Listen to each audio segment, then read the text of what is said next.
أعوذ بالله من الشيطان الرجيم.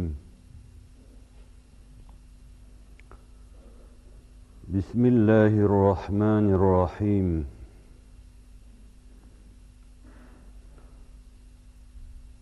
الحمد لله رب العالمين،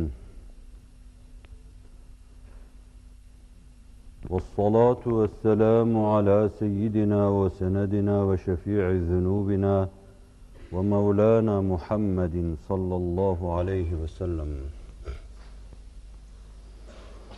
وعلى إخوانه من النبيين والمرسلين وعلى الملائكة المقربين وعلى عبادك الصالحين من أهل السماوات وأهل الأراضين رضوان الله تعالى عليهم أجمعين.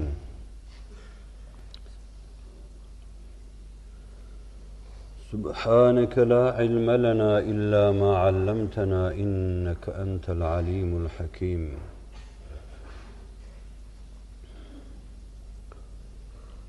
سبحانك لا فهم لنا إلا ما فهمتنا إنك أنت الجواد الكريم.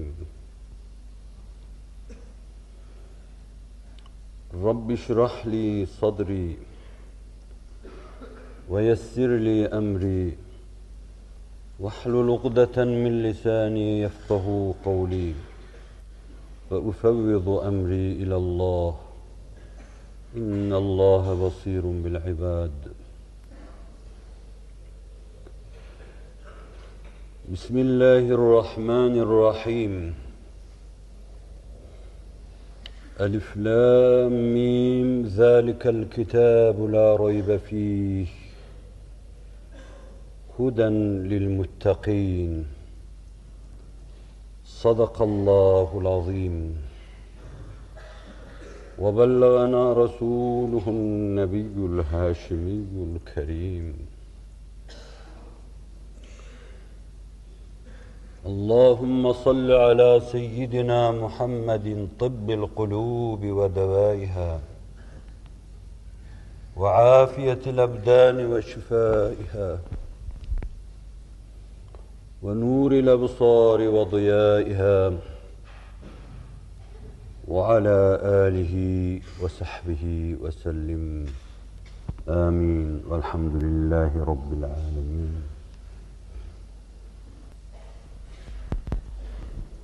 Değerli müminler,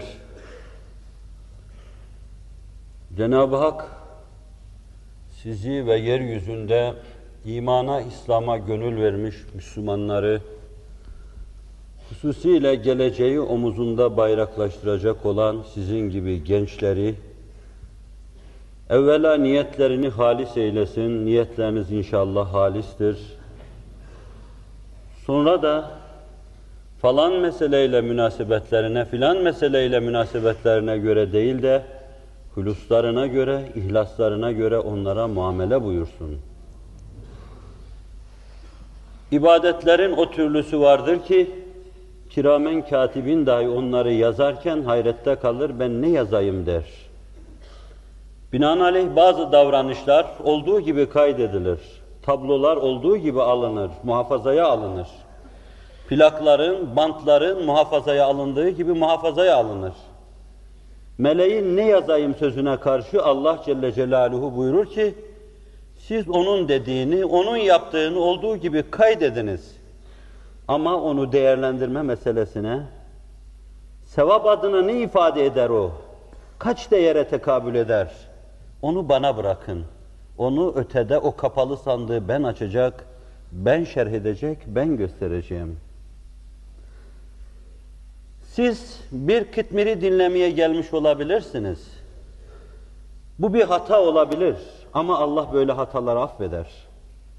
Fakat sizin niyetiniz, hulusunuz, Rabbin rızasını duyma, Rabbin rızası istikametinde yeni bir adım daha atmayı ise şayet, işte bunlar kapalı olarak muhafazaya alınacak ve ötede Allah'ın indinde, Kadir Şinas'ın indinde, her şeyi en iyi takdir edenin indinde, Takdir, bütün takdir bilmezlere karşılık takdir edenin indinde takdir edilmek üzere açılacaktır. Ben şu samimi haliniz hakkında bir şey söyleyemeyeceğim. Gecenin yarısı yanımda olan arkadaşlara sordum. Ben cami dolmuş dediler. Evvela cami dolmuş, çok önemli. Melekler meseleyi değerlendirirken camiyi dolduran bir cemaatin hali itibariyle değerlendirecekler. Samimi kaynaşma, bütünleşme, iç içe oturma, belli bir şey intizar etme. Buna göre değerlendirecekler. Ve meseleler buna göre kitabete, buna göre kayda tabi tutulacaktır. Ve sonra her şeyin ötesinde, ötesi sözü ifade etmez, her şeyin evvelinde, her şeyin ahirinde, her şeyin zahirinde, her şeyin batınında, huvel evvel, huvel ahir, huvel zahir, huvel batın olan Allah Celle Celaluhu, o büyük takdirleriyle takdir edecektir. Bırakın kulumun durumunu takdir etmeyi ben yapayım. Onlar benim kullarımsa, kalplerinden geçenleri de ben biliyorsam, hissiyatlarını, ruhlarını saran duygu ve düşünceyi de ben biliyorsam, duygu ve düşünceye göre muamele yapma, onu da değerlendirme de bana aitse şayet, bırakın onu ben yapayım. Ben sizi böyle bir muhavere, böyle bir müzakere, böyle bir kayıt keyfiyetinin takdiri meselesiyle hayalen yüz yüze getireyim, sonra ikinci bir mesele intikal edeyim müsaadenizle. Bu camiler yeryüzünde ilkiyle beraber Allah namına bina edilmişlerdir. Buralar bina edilmişlerdir ki buralarda Allah tazim edilsin. Buraların minarelerinde Allah Celle Celaluhu onun mübarek ismi ve isminin tevhid içinde zikredilişi ki dinimizin temelidir. Allah ebedlere kadar minarelerde o kutlu sesi ve soluğu kesmesin. Fi buyutin azinallahu en yurfa'a ve yuzkara fiha ismuh yusebbihu lehu fiha bil guduvi vel asal. Sabah akşam buralarda Allah tesbih edilir. Allah'ın mübarek adı, müminlerin ağzında dile getirilen mübarek adı melekler alemine kadar yükselir. Mümin mabede adımını attığı andan itibaren orada gerçekten kime tazim yapılacak, onun muhabbet ve makafet altına girer. O meclis öyle bir meclistir ki, o meclisin kürsüsünde artık bakan, gören, duyan, her şeyimize nigehban olan Allah vardır.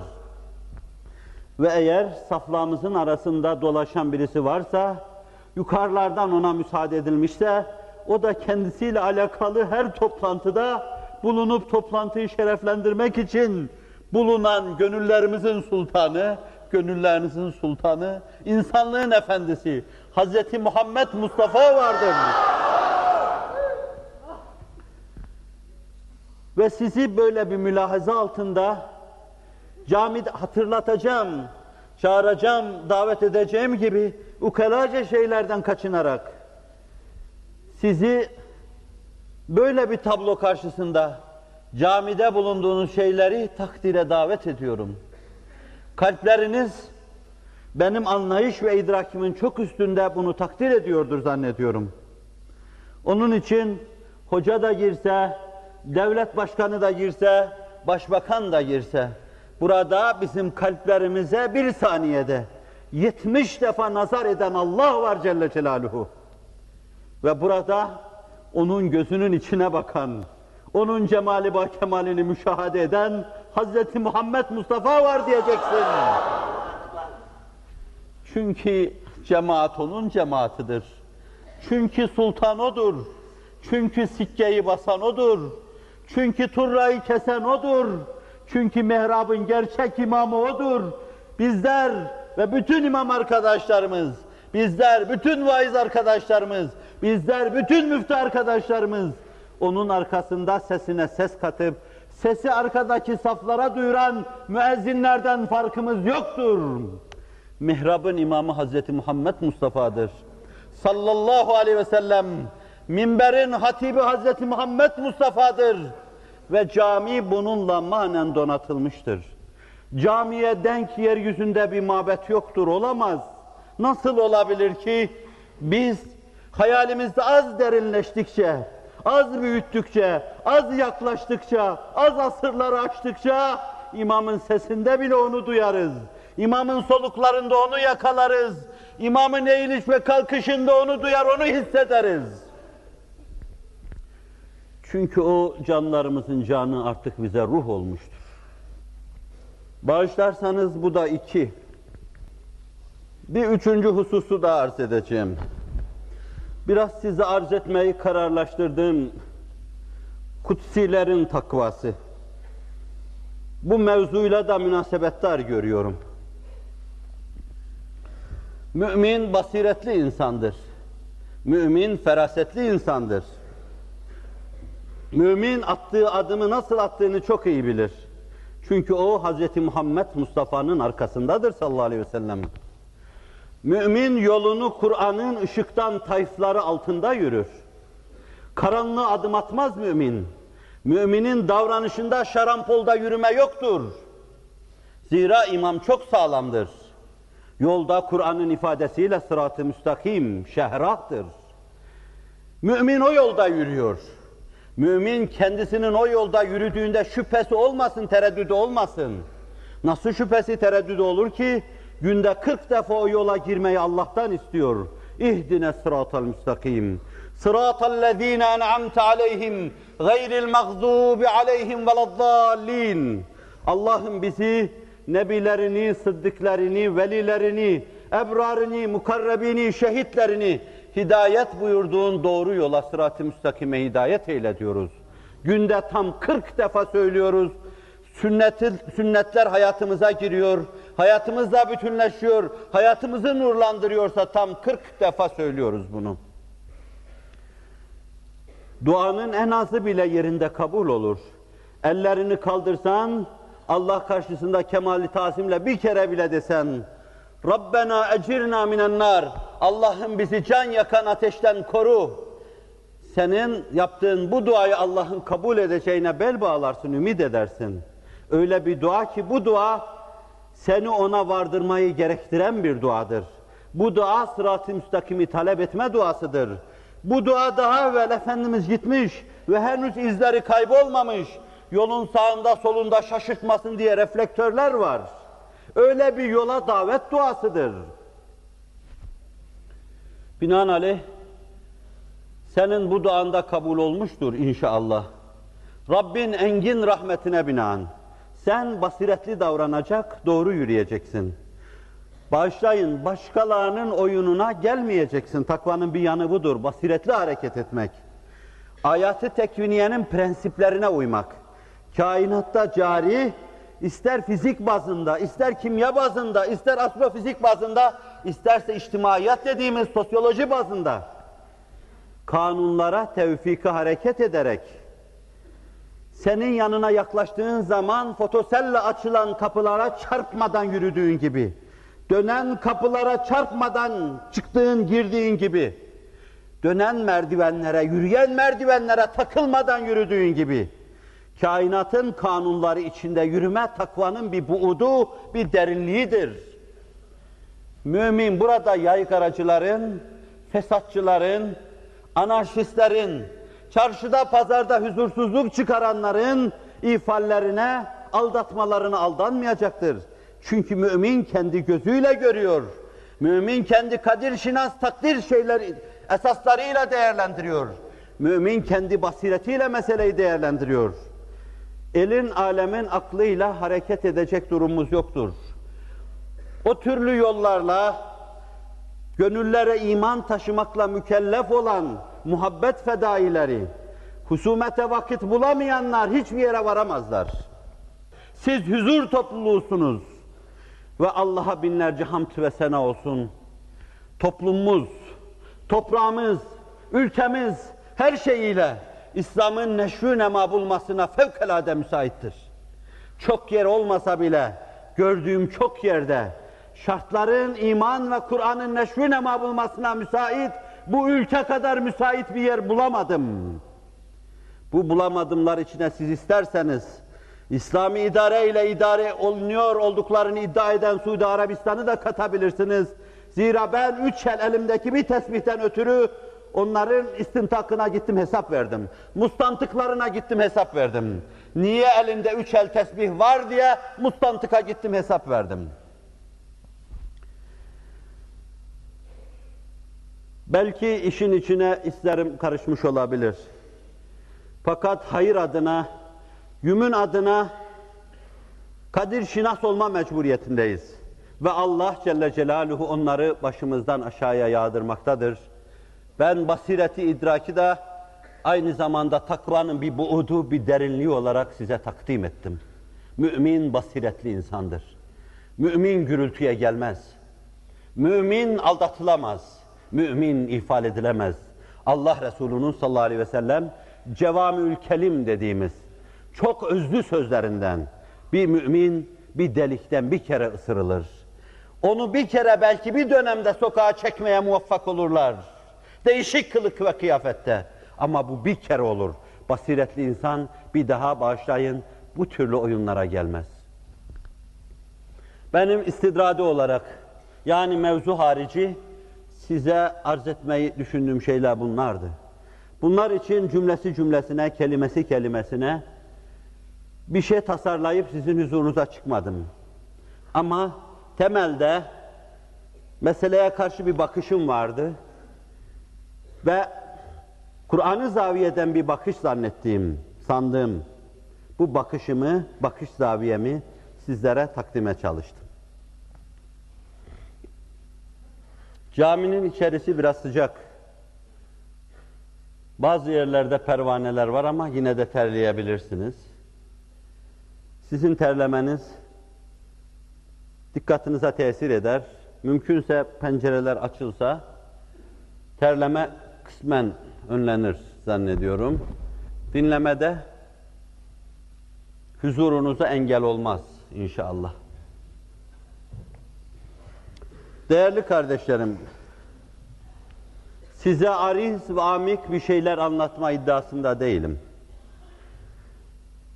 Senelerce ama pek çoğunuz çehrelerinize bakınca belki o senelerde fakiri dinlemediniz. Yanlışlarımız olabilir ama zannediyorum yanlış anlamalar daha çoktur. Ben 10 seneye yakın bir zaman oldu ki 15 sene veya 20 seneye yakın bir süre içinde bu mübarek beldedeki genç ihtiyar arkadaşlarıma onları doyuracak, ayağa kaldıracak bilgiler değil. Ama benim için de dert, onlar için de dert. Benim için de derman, onlar için de derman. Derdin ve dermanın beraber yüz yüze bakıp müzakeresini yaptım. O günlerden fakiri dinleyenler bilirler. Bu kürsüde de, burada da ahu efkanımı, hicranımı dile getirmiş, burada da ümmeti Muhammed'in dertleri için gözyaşı dökmüş, Manisa'da da aynı şey yapmış, Bornova'da da aynı şey yapmış, ben kendi günahlarımı ağlamış, kendi gafletimi ağlamış, kendi delaletim karşısında iki büklüm olmuş, içim burkulmuştur. Halime bakanlar, o günün insanları, onlar da neye ağlamış, neye ahu efkan etmişlerdir bilemem. Bu bilenler bilirler. Bilenler kendi aralarında konuşmuş, bilmeyenlere de bildirmişlerdir. Uzun boylu, derin, tefelsüf yapıp, milletin kalbine, kafasına öyle akli, mantıki şeyler koyacak halim yoktur. O iktidarda, o güçte de değilim. Ama bir şeyim vardır. Allah'ın nimeti sayarım onu. Her zaman sizin içinizde bulunmayı arzu ettim. Bu 10 sene benim Rabbimin takdiri hakkımda budur dedim. O dikeni bağrıma bastım. Kalbime saplanan o dikenleri hazmetmeye çalıştım. Ama ben sizin direkşan çehrelerinizi görmeye o kadar çok alışmıştım ki bu camilerde Diyanet'in şerefli sarığını başıma koyup onun cübbesini sırtıma geçirip sizin karşınıza geçip aynı dertlerden bir fasıl açarak yeni bir dert faslı, yeni bir derman faslı açarak müzakere etmeye o kadar alışmıştım ki hele kimsem olmadığından dünyada dikili bir taşın bulunmadığından sizlerle çok bütünleşmiştim. Çehresini tanıdım, tanıyamadım. Bir şeye yakıştırdım, yakıştıramadım. Ama kürsünün karşısında toplanan, belli bir hahişle kendisini dinlemeye salan bu cemaate, bu mevcudu meçhul cemaate, bu teker teker her birerlerini tanımasam bile, fakat umumunun çehresinde telellü eden ışıktan dolayı az buçuk aşina olduğum bu çehrelere gerçekten çok alışmıştım. Ve bana hicran geldi, çok. 10 sene Everest tepesini sırtımda taşır gibi taşıdım. Fakat kendi kendime dedim ki, Afeti, nostaljilere kendini kaptırma. Senin Rabbin dün öyle ettirdi, bugün de böyle ettiriyor. Dün hakkında hayırlı olan oydu, bugün de hakkında hayırlı olan budur. Her innellezî farada aleykel Kur'âne lerâdduke ilâ me'âd. Ayeti celilesini okurken benim o eski arkadaşlarım, o temiz çehreli arkadaşlarıma bir daha avdet var mı derdim. Bu ayete sığınarak hep onu beklemişlerdir. Evliya, asfiya hep onu beklemiştir. Acaba bir daha avdet var mı dedim. Şimdiye kadar 3-5 oldu. Her defasında avdetten ümidim kesildi. Fakat her şey Allah'ın elinde. Yine böyle bir talep, bir arzu olunca ben yine de aynı şeyleri söylüyorum. Muhterem hocalarımıza da, müftü efendilerimize de. Bir mücrimin peygamber kapısının sofasına dahi girememiş bir kıtmiri yüzünden benim mümin kardeşlerim ve İslam hizmetine ehli dünya, ehli dalalet, fırakı dalle zarar vereceklerse ben şu anda bile bırakır aşağıya inerim. Başlattım ve önümüzdeki ay falan gün dedim. Çok rahatlıkla vazgeçebilirim. Çünkü biz bir meseleyi ne kadar arzu edersek edelim, ne kadar nostaljilere kendimizi salarsak salalım, önemli olan Hakk'ın hatırıdır ve o hiçbir hatıra feda edilmemelidir. Rabbimin hatırı önemlidir. Onun bizim için hatıra bıraktığı şeyler ve Hz. Muhammed mirası önemlidir sallallahu aleyhi ve sellem. Bunu da takvanın bir buğdu sayabilirsiniz ve ben takvaya geliyorum. Elif, lam, mim. Ebced harfleri gibi, elif ve harfleri gibi sıraya dizilen ve bir muamma geliyor önünüzde diyor gibi bir sinyal gönderen Kur'an'ın bu 2. suresinin ilk kelimesinden sonra. Kelime midir? Mukatta harfler diyoruz. Bunlara da kelime denir mi? Harfe kelime dendiğine göre denir. Elif, lam, mim. Bir şifre. Dikkat edin, Allah'ın diyeceği var. Allah en önemli şeyi söylüyor. ذَٰلِكَ الْكِتَابُ لَا رَيْبَ ف۪يهِ. Şu elinizdeki kitap var ya, derinlemesine içine baktığınız zaman, onun derinliklerine indiğiniz zaman, ilahi solukları ifade ettiğinde şüpheniz olmadığını göreceksiniz. Bu kitabın Allah kitabı olduğuna delil, doğrudan doğruya kendisidir. Büyük bir zatın dediği gibi, Ağrı Dağı denilen Ararat Dağı'nın altında bulunuyordum. Birdenbire o dağ infilak ettim. Dünyanın 4 bir yanını ateşten parçalar savurdu. Baktım muhterem validem yanımda duruyor. Dedim ana korkma, Allah'ın emridir. Anladım ki müthiş bir sarsıntı olacak. Kur'an'ın etrafındaki surlar yıkılacak. Ama Kur'an kendi kendini müdafaa edecek. İş bana kaldı diyecek. Yeni hakikatler, yeni nurlar doğuracak. Diller susacak. Gönüller ters istikamete dönecek. Çok yerde mihraplar değişecek. Çok yerde minberler alt üst olacak. Ama ayakta kalan tek şey Kur'an olacak. Sesi kesilmeyen kitap, kolu kanadı kırılmayan kitap, ezelden geldiği gibi la yazala kadar namzet olan kitap. Aradan 14 asır geçmiş olmasına rağmen, hele ona 9 asır sahip çıkmış, şu Türk toplumunun haline bakınca hayranlık duymamak mümkün değil. Tarihi dahil onu hiçbir zamanda derinliğiyle anlamadı. Ama şunu da söyleyeyim. O Kur'an öyle bir anladı ki, muhtevası itibariyle, ihtiva ettiği hakikatler itibariyle öyle bir anladı ki, sahabi asrını istisna edecek olursak, tarihte onun kadar Kur'an'a sahip çıkan, onun bayraktarlığını yapan ikinci bir millet göstermek de mümkün değildir. Yaptığım şey ırkçılık değil. Kaba bir ırkçılık, ham bir ırkçılık değil. Allah'ın bu millete gördürdüğü vazife ve fonksiyonu eda etmek de bir nimettir ve tahdisi nimettir.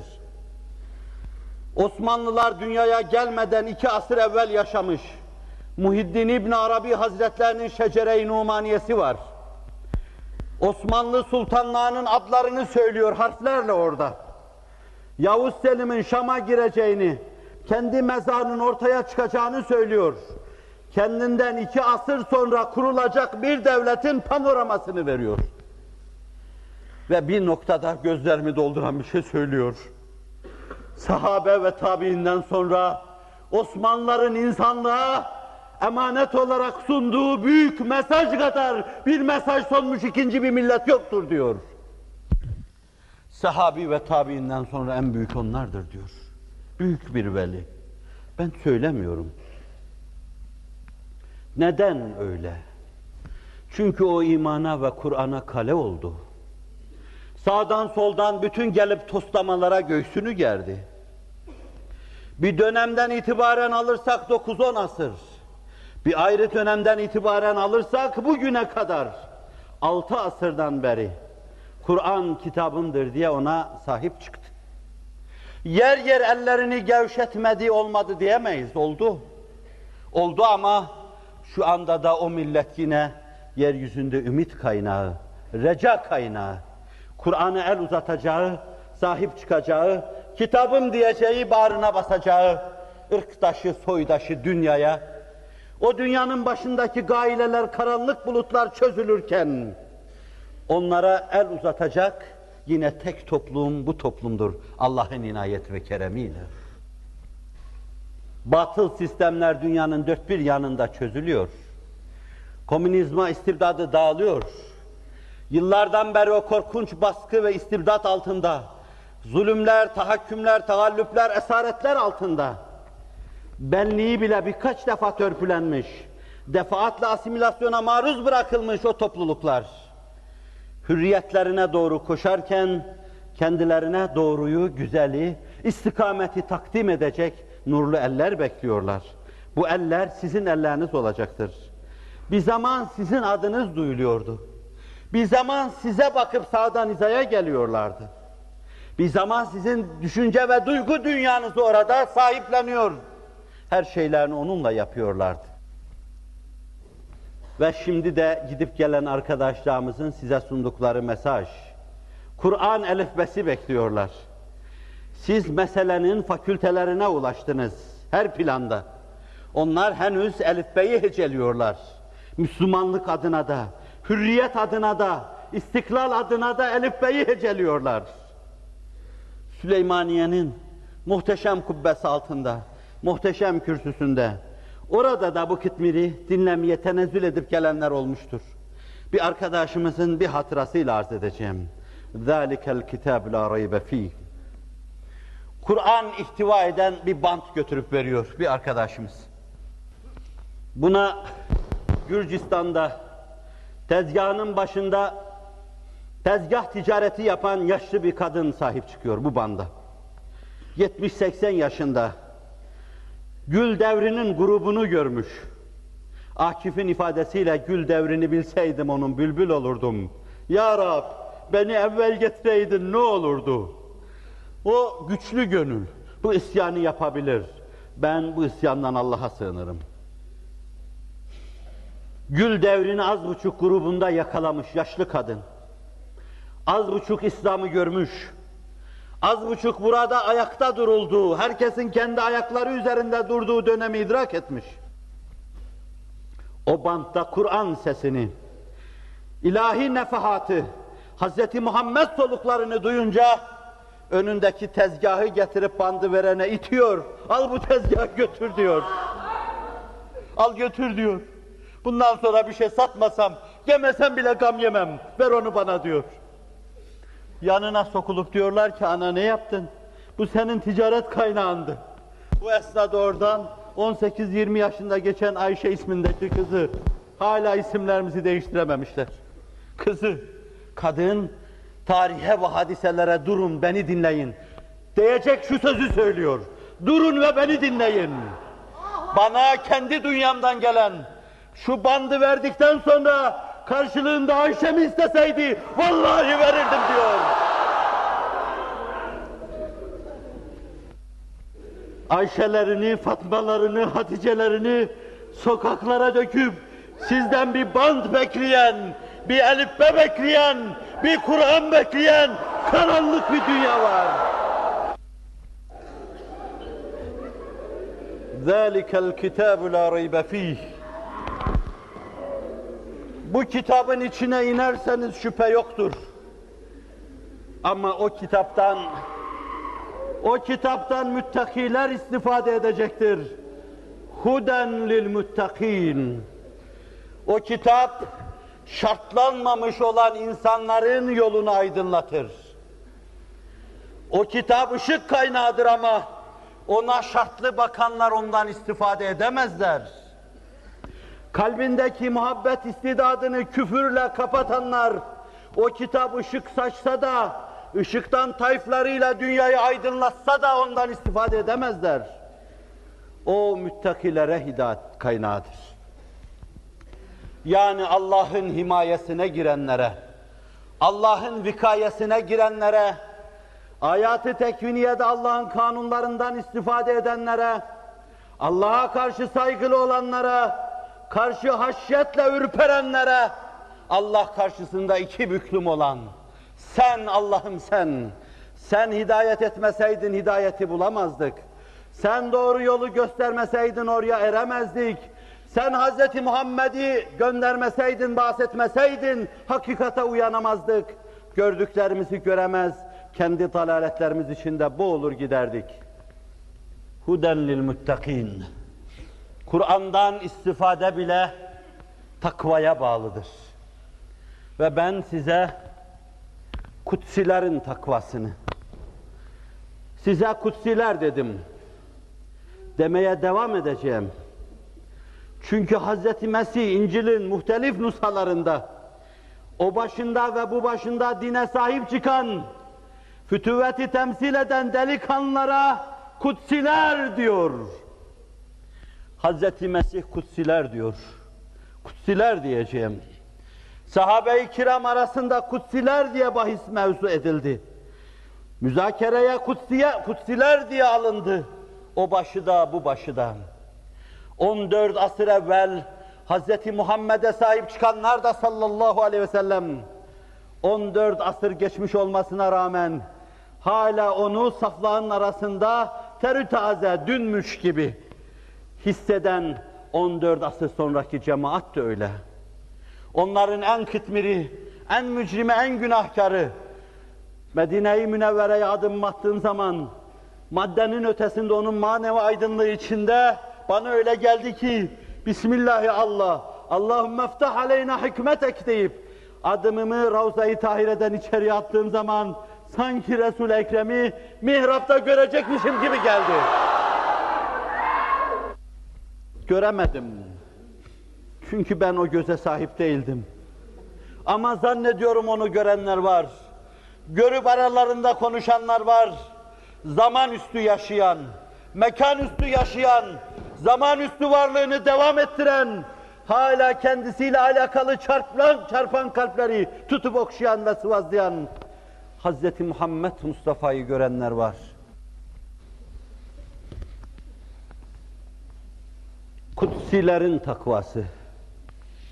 Kutsilerin takvası iptidadan intihaya, en başlangıç, Bismillah deyip işin içine adım atma noktasından Nebiler Sultanı Hz. Muhammed Mustafa'nın sallallahu aleyhi ve sellem huzuruna vardırabilecek son adıma kadar herkese açık, büyük beyin yapıcı, dev fikir adamı, İptida ile intihayı cem etme sözüyle ifade ediyor bunu. Bir çoban bile kutsilerin şu nurdan kaynağına müracaat ettiğinde aynı şekilde istifade eder. Kafası fünunu müsbete ile meşru bulunan dop dolu bir insan, o da müracaat ettiği zaman istifade eder. Bunun öyle bir rahle-i tedrisi vardır ki, bunun rahle-i tedrisine Cibril oturuyordu. Habeşistan'dan gelen bir siyahi köle de oturuyordu. Cibril istifade ettiği kadar o da istifade ediyordu. Çünkü her seviyedeki insana açık bir kitaptı. Çünkü bu kitapta konuşan, hemen herkesin idrakına seslenen, tenezzülat-ı ilahiyesi içinde Allah'tı Celle Celaluhu. Bu kitap.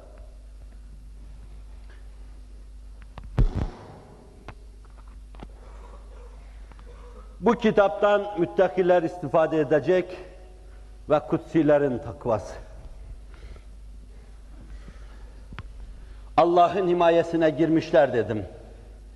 Allah'a dehalet etmiş, Allah'ın vesayası altında bulunanlar, gözleri açık olacak. Öbür tarafta kitapları devirse, kürsüler devirse, başka bir varlığın kürsü devirme ve kitap devirmesinden farklı olmayacaktır. Kapalı kalacaktır bu kitaba karşı. Bu kitap basiretini, basarını açanlara bir şeyler söyleyecek. Ama kendisine sırt dönenlere, o da sırtını dönecek ve ilelebet kapalı kalacaktır. Kalplerimizi, kutsilerin kalpleri olarak Allah bu kitabı açsın. Bu millete yeniden kutsiyete doğru giden yolları bir kere daha göstersin Rabbim. Çoktan göstermeye başlamış. Çil horozun ötüşleri senelerce evvel duyuldu. Bu milletin kendi özüne döndüğü yıllardan beri başladı. Anarşistler, sokak çocuklar inşallah buna engel olacak hadiselere sebebiyet vermezler. Cami evimiz okuma, düşünme ve Müslümanlıkta derinleşme. Şöyle bir tavzihte bulunmada da fayda mülahaz ediyorum. Takva kelimesi şer'i ıslahı itibariyle insanın evvela şirkten sakınması, sonra büyük günahlara girmemesi, sonra günahtır düşüncesiyle şüpheli şeylerden de tevakkü etmesi. Muhbir-i Sadık ifade buyuruyor. Da ma yeribuk ila ma la yeribuk. Senin için endişe ve kuşku kaynağı düşünceler topluluğundan, hayat tarzı teklif eden şeylerden sakın. Düşüncesiz, şu içinde şüphe bulunmayan bir iklimde, temiz, dupduru bir iklimde yaşamaya çalış. Da ma yeribuk ila ma la yeribuk. El halalu beyin vel haramu beyin ve beynehuma umurun müştebihat la ya'lemuha kesirun minen nas. Bu da Cevamül Kelim'dendir. Önce okuduğum da Cevamül Kelim'den. Yani Resulullah sallallahu aleyhi ve sellemin 3-5 kelimeyle dünyalar kadar mana ifade ettiği özlü sözlerindendir. Kerra'in yer'a havlel hima. Tıpkı sınırda koyununu güden çoban gibisiniz. Ela inne likulli melikin hima. Ela inne himallahi maharimuhu. Ela inne fil cesedi mudga. İza saluha saluhal cesedu kullu ve iza fesedet fesedel cesedu kullu. Ela vahyel kalb. Sadaka Resulullah sallallahu aleyhi ve sellem. Halal açıktır, haram da açıktır. Hınzır eti kimse yemez, muzır şarabı kimse içmez. Fakat bu arada şüpheli olan bir kısım şeyler vardır. Ve insan şüpheli olan şeyler karşısında tıpkı hudutta dolaşan bir insana benzer. İhtimal ki hududu aşsın, mayınlı tarlalar içine girsin ve kendi helaketine sebebiyet versin. Her melikin bir sınırı vardır. Allah'ın sınırı da haramlardır. Mümin haramlardan tevakkü edecek. Mümin harama yakın sınırdan da uzak duracak. Mümin helal dairesinde yaşayacak. Zira keyfi dahi bahis mevzu olsa, helal dairesi keyfe kafidir. Harama girmeye ihtiyaç bırakmaz. Ne istediniz de helal dairesinde bulamadınız. Siz bulmuşsunuz ki helal dairesiyle tatmin olmuşsunuz.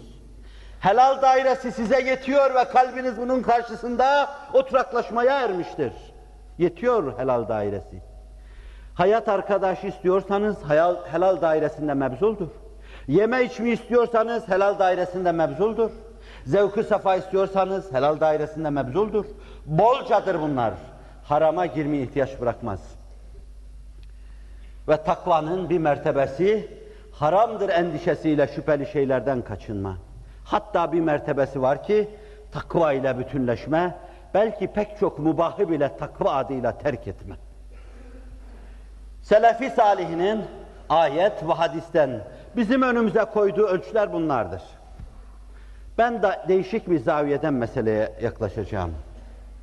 Aynı zamanda takva, şeriat-ı fıtriye dediğimiz, yanlış anlaşılmaması için canım kurban onun bütün emirlerine. Şeriat-ı fıtriye eskiler, kainatta cari, fiziğin mecmu kanunlarına, kimyanın umum kanunlarına, astrofiziğin umum kanunlarına, tıbbın umum kanunlarına, hendesenin umum kanunlarının topuna birden şeriat-ı fıtriye kanunları veya ayat-ı tekviniyenin ayetleri kanunları derler.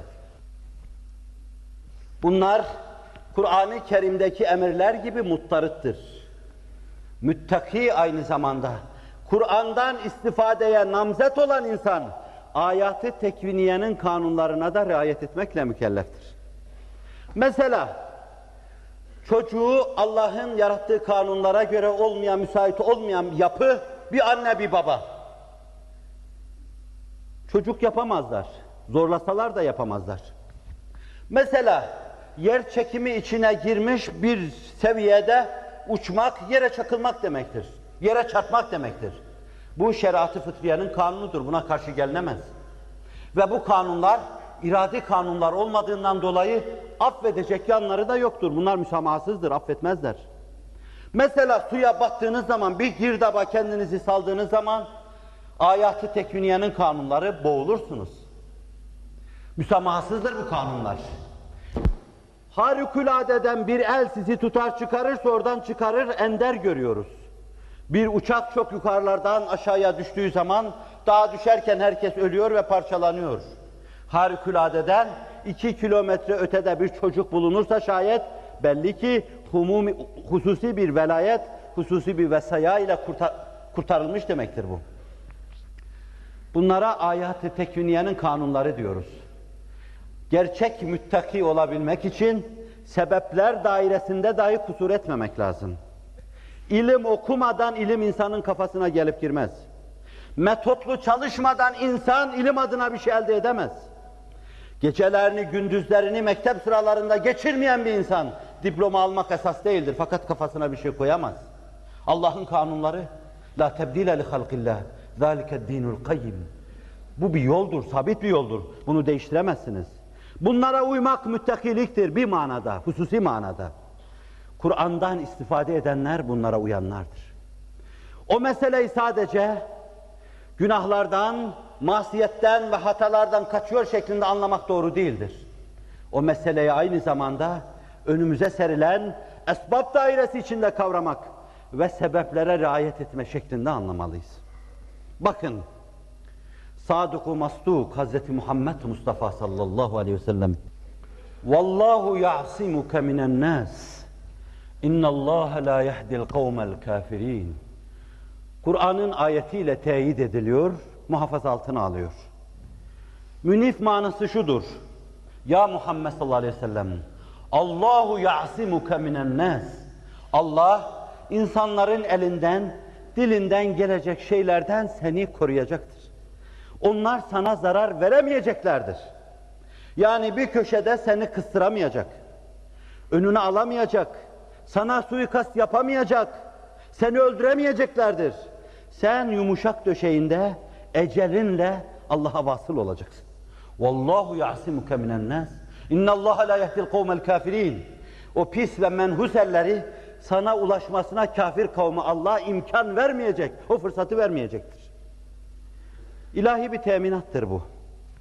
Hatta bir rivayette Allah Resulü sallallahu aleyhi ve sellem bu ayeti nazil olduktan sonra yanındaki ashaba dedi ki artık beni korumanıza gerek yok. Zira o güne kadar yatarken davası adına istiyordu ki biri başında bulunsun, beklesin de o da 3-5 saat uyku uyusun. Mesela bir gün yatakta hep heyecanla döndü durdu. Yanındaki hayat arkadaşı, niye uyuyamıyorsun ya Resulallah dedi. Çünkü kabileler suikast tertibi peşindeydiler. O da o gün başını sokacak bir ev bile bulamamıştı. Bir çadır veya çardak içinde yatıyordu. Davası adına, dava insanı dava adına der ne derse desin. Nasıl ki çağa girerken büyük bir dava adamı, adımını atıp mağarasına girmek istediği an ayağa kayıyor. Uçurumdan aşağıya gidiyor. Yanındaki talebelerinin duyduğu şey, davam diye inliyor. Sanki bir el onu aşağıdaki bir deliğe itiveriyor. Vaka bu. Davam. Dava çok büyük. Dava benim cismaniyetimi, cesedimi aşan bir mevzu. Dava benim evimi, yurdumu, yuvamı, toprağımı aşan bir mevzu. Dava büyük mesele. Davanın büyüklüğü, davanın yüreğe oturması ölçüsünde Allah şahıslara öyle derece verir. Herkesin derecesi himmeti ölçüsündedir. Kimin himmeti yüce ise o başlı başına bir millettir. Onun için Kur'an Hazreti İbrahim'e tek başına sen bir milletsin demiştir. Himmetiniz, milletiniz olsun. Her bir yerleriniz tek başına bir millet olun. Millet olun, rahmetin gözüne girin. Davam ve uyuyamıyor büyük dava adamı. Hiç unutamayacağımız bir civan mertlik. O çardağın ve çadırın içinde heyecanla dönerken Allah orada da onun imdadına koşacaktır. Şangır şangır bir ses duyuluyor kapının önünde. Allah Resulü irkiliyor. Kim o diyor. Sa'd ibn Abi Vakkas ya Resulallah. Ne arıyorsun sen gecenin bu saatinde? Resulullah sallallahu aleyhi ve sellem endişe eder mülazasıyla. Perdedarlık yapalım diye çadırın önüne geldim ya Resulallah der.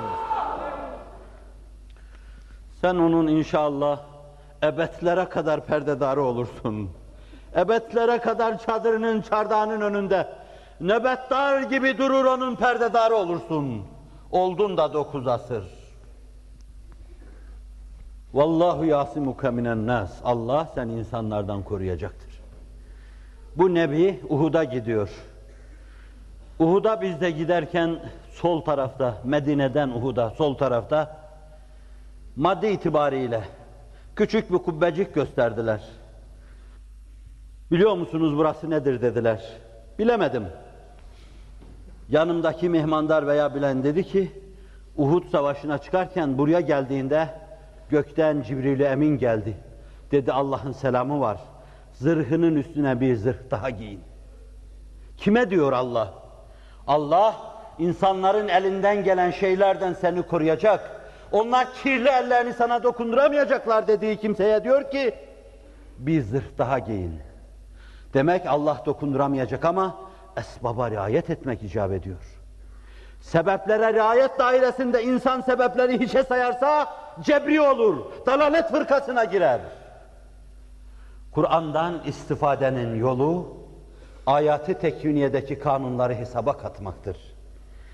Ve bizim 2-3 asır evvel bir ölçüde, bir manada, bir planda sarsılmamız, bir ölçüde dağılmamız ayat-ı tekviniyenin kanunlarının sırrını kavrayamayışlı olmuştur.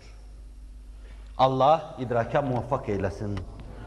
Çok su götürür bu hususu.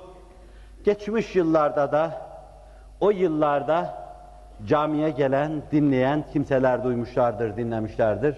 Arz etmiş olmama binaen kesiyor ve o manadaki şerh ve izahını bir başka derse ariz ve amik olarak tahlil etmek üzere bırakıp geçiyorum. Takvanın bizi günümüzde alakadar eden kutsiler takvasıyla, kutsiler takvası sözüyle bize ifade ettiği mana cihetiyle tahlile.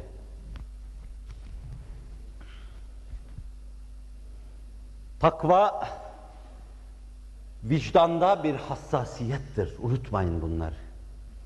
O şuurda bir şeffafiyettir. Sürekli bir haşyettir, saygıdır. Arz edeceğim misaller. Vicdanı duyarlı insanlar, takvaya namzet insan, Kur'an'ı anlamaya, istifade etmeye, bu kutsi kitabı, bu celil kitabı hayatına hayat kılmaya namzet demektir. şuuru aydınlık, gördüğü her şeyi ters görmeyen, ters anlamayan, tam tanıyan insan Kur'an'dan tam istifade edecektir. Ve derin bir saygı hissiyle Allah karşısında daima boynunu burup bekleyen insan Kur'an'dan istifade edebilecektir. Takva, büyük uçurumlara düşmekten kendisini alıkoyan, kandan irinden deryalarda boğulmadan maksuduna vardıran insan için bir silahtır, bir binektir, bir zattır, bir zahiredir. Bu işi yapana da müttaki denir. Takva, şehvetin, kinin, nefretin, garazın, öfkenin, inkarın, tamağın kancasına takılmadan üveykler gibi kanatlanıp Allah'a vasıl olmanın adıdır. Birinciler itibariyle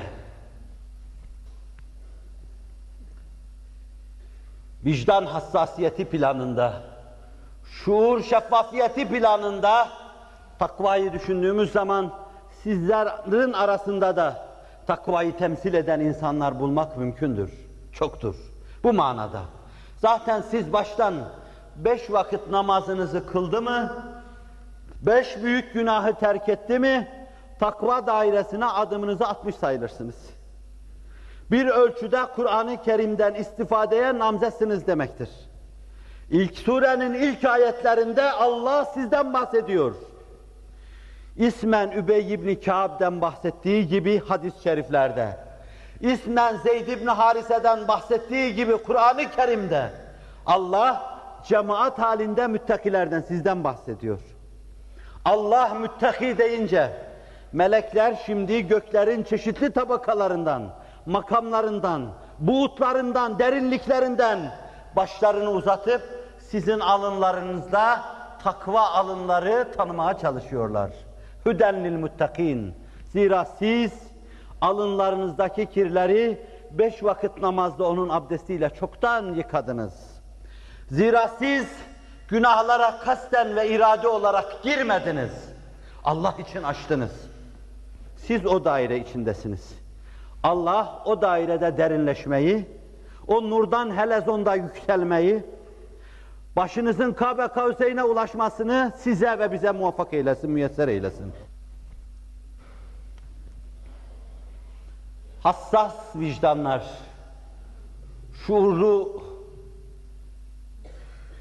dimalar ve aynı zamanda şeffaf şuurlar, haşyet dolu sineler, menhiyata karşı bir tavır almıştır. Yasaklara karşı bir tavır almış, katiyen baş kaldırmıştır. Ve memur olduğu şeylere karşı da boynu kıldan daha incedir. Öyle bir teslimiyen ve inkiyat içindedir ki, bütün dünya toplansa onu memur olduğu şeylerin bir tanesinden vazgeçiremez, Allah'ın inayet ve keremiyle onu saptıramazlar. Takva derken, müttakiler şunu da unutmasınlar, müttakilerin imamı, müttakilerin imamıdır. Hz. Muhammed Mustafa'dır sallallahu aleyhi ve sellem. Bir hayat yaşamıştır ki, yer yer hayran olmamak, başın dönmemesi mümkün değildir. Fakat bir hayat yaşamış ki, ah kurban olduğum insan, bahtına düştüğüm insan, arkada bıraktığın hayatı yaşanmaz hale getirdin. Pek çok siyer ve magazi kitapları yazıyor, elimizdeki muteber. Bir gece sabaha kadar kıvranıyor, öyle uf uf ediyor, öyle inliyor, öyle feryat ediyor, öyle değirmen taşları başında dönüyor gibi sızlanıyor ki, yanındaki zevcesi, ya Resulallah, sabaha kadar çok ızdırap çektin, neydi bu hal böyle? O ona cevaben şöyle diyor, وَقَدْ وَجَدْتُ تَحْتَ جَنْبِ تَمْرَةً وَكَانَ عِنْدَنَا تَمْرٌ مِنَ الصَّدَقَةِ فَأَكَلْتُ فَخَشِيتُ أَنْ تَكُونَ مِنْ اَوْ كَمَا قَالَ. Akşam battaniyeyi altıma sererken, yanımın geldiği yerde bir tane hurma buldum. O hurmayı ağzıma koydum, yedim. Sonra yattıktan sonra aklıma geldi. Bizim eve bazen sadaka da geliyor. Acaba bu sadakadan mıydı ki? Peygamber haramdı bu. Ya sadakadandıysa, Ya o hurmayı Allah bana sorarsa. فَخَشِيتُ اَنْ تَكُونَ مِنْ Korktum ki o sadakadan olan hurmadan olur. Kendi şahsi hayatı adına bu kadar düzgün yaşadı. Bir hurmaya karşı bile bu kadar hassas yaşadı. Zira vicdanı çok hassastı. Zira şuuru onun çok şeffaftı. Zira sürekli haşyet altında, saygı içindeydi. Ve Kur'an'ın her yanından istifade ediyor. Baş müttaki. Ne mutlu size ki baş müttakinin arkasında, müttakiler safında bulunuyorsunuz. Arkasındaki insan geri değildir. Bir gün iftar vakti, o Mekke'nin, Medine'nin sıcağı altında oruç tutma ve sonra kurumuş dudaklar, bulanmış gözler, Allah kutsi hadisinde ne güzel anlatır onu. Kullarım, çok defa ben size bakıyordum, gözleriniz çukura inmiş, avurtlarınız çökmüş, renginiz benziniz atmış, karnınız kasıklarınıza geçmiş, benim için oruç tutuyordunuz. Kulu veşrebu heni'an bima esleftum fil eyyâmil hâliye. Bugün yiyin için kendinizi sıktığınız, İslam'ı bütün ağırlığıyla sırtınızda taşıdığınız o günlere karşılık bugün yiyin için mutlu olun, mesut olun. İşte öyleydi en birinci sahabi Ebu Bekir. Bakışı bulanmış, gözleri çukura düşmüş, avurtları çökmüş, karnı kasıklarına girmiş, bir yudum su bekliyordu. Bir lokma çorba getirdiler. Sorardı nereden diye. Devletin başındaki insandı ama sorardı. Sordu yine. Sordu ama bu defa ihtimal ki çok acıkmış, dayanamamış, gırtlağına kadar gittikten sonra sordu nereden diye. Hizmetçisi, ben bir dönemde kahinlik yapıyordum. Kahinlikten alacağım bir şey vardı. Birisinin aklına esmiş, şimdi getirdi verdi. Ben bugün size gelirken bu yemeğin masrafını oradan ettim. Şarkı Anadolu'da, Erzurum'da of babam of derler. Of babam of. Sen gör ki Ebu Bekir bileğine kadar elini ağzına soktu. Midesine inen şeyleri dışarı çıkarmak için. Aman Allah'ım nasıl zorluyor. Gözleri kan çanağına döndü. Neden? Kahinlik gibi, gayıptan haber verme gibi, cincilik gibi, büyücülük gibi, sahtekarlık yoluyla elde edilmiş bir şey, ondan bir lokma gırtlağına gitmişti. Gırtlağın bununla kirlendi denseydi, o gün bir gırtlak, burun, boğaz mütehassısı olsaydı, gider onun önüne otururdu, benim gırtlağımın, şu haram çorbanın değdiği noktalarını rica ediyorum bıçakla alıver derdi. İslamiyet'te bekaretin babası. Başka şeye gözünü açmamış. Fikrini, zikrini, bikrini korumuş. Tevafuken değil, gerçekten Ebu Bekir olmuş. Ebu Bekir, haram bir lokma karşısında gözleri kan çanağı oluyor, dışarıya atıyor onu.